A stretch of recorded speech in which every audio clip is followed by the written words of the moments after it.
PT Sarana Investama Manggabar atau PT SIM menggugat pemerintah NTT dan perusahaan daerah PT Flobamora atas pemutusan sepihak yang dilakukan Pemprov. Sebelumnya lewat perjanjian bangun guna serah atau BGS pada tahun 2014, PT SIM ditunjuk sebagai investor, kontraktor hingga operator selama 25 tahun untuk mengelola Hotel Plago yang berlokasi di Pantai PD, Labuan Bajo, Kabupaten Manggarai Barat. Namun pasca pergantian gubernur dari Frans Liburaya ke Victor Leskodat, Pemprov menunjuk PT Flobamora sebagai pengelola dan memutus sepihak PT SIM.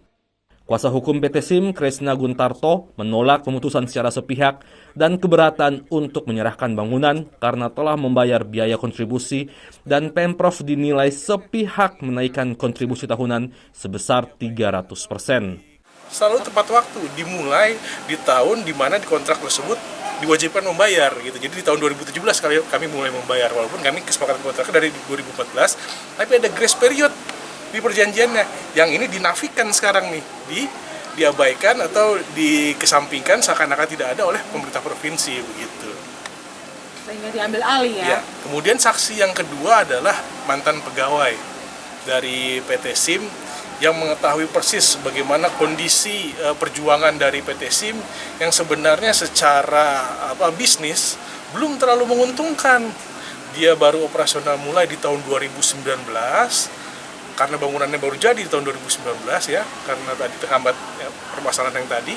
Nah, kemudian pada saat 2020 masuk Covid, kita sudah juga mohon-mohon kepada Pemprov karena ada Covid ini, jadi kemudian Pemprov ada melakukan permintaan peningkatan kenaikan kontribusi. Nah, inilah persoalannya yang sebenarnya diminta Pemprov, bukan karena kita terlambat membayar dan tunggakan membayar, tapi sesungguhnya ya emang karena ada persoalan permintaan kenaikan kontribusi. Kenaikannya tidak main-main, mencapai 300% lebih.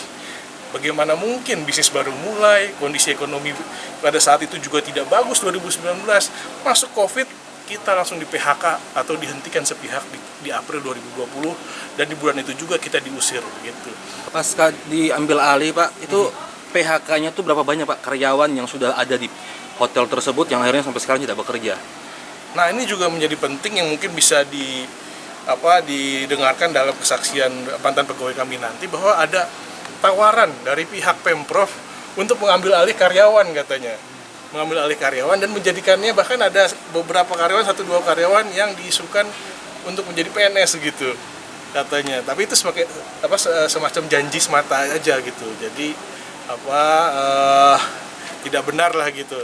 Nah, inilah yang sangat disayangkan. Kalau memang benar diambil alih kan kasihan karyawan ya. Akhirnya ya nggak ada karyawan yang diambil alih karena PT SIM-nya dihentikan, ya semua karyawan terpaksa dihentikan juga gitu. Kan bisnis sudah gulung tikar gitu. Berapa banyak karyawan? Karyawan kami ada ratusan.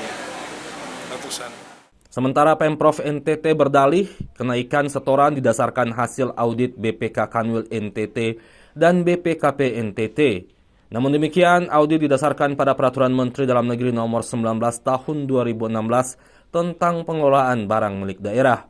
Sementara faktanya, perjanjian antara PT SIM dengan pemerintah NTT berdasarkan perjanjian di tahun 2014 yang berlaku selama 25 tahun dan masih mengacu pada Peraturan Menteri Dalam Negeri Nomor 17 Tahun 2007 tentang pedoman teknis pengelolaan barang milik daerah. Jadi Rudolf, AFB TV melaporkan.